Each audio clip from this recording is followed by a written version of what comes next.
What's up, guys? Captain Frank with MarineMax Gulf Shores, and today I'm aboard a 2016 336 Canyon by Grady-White. This boat's powered by the triple 300 Yamaha 4-strokes. Got about 850 hours on them, but they've all recently been serviced by MarineMax.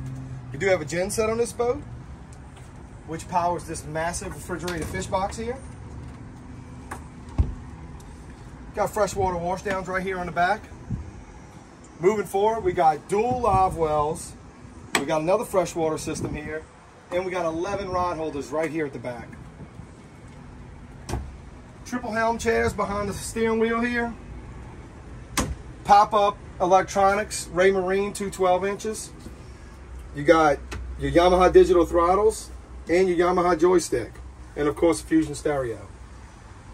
Got this massive hardtop on this boat. It's got speakers, it's got taco outriggers. The boat also does have helm AC and cabin AC with a pump out head.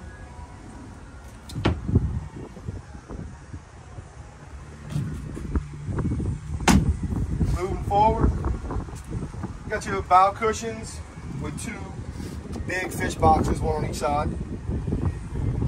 And of course, up towards the bow, you got your windlass anchor and your pop-up running lights. If you are interested in a 2016 336 Canyon by Grady-White, give us a call at MarineMax Gulf Shores. Thanks.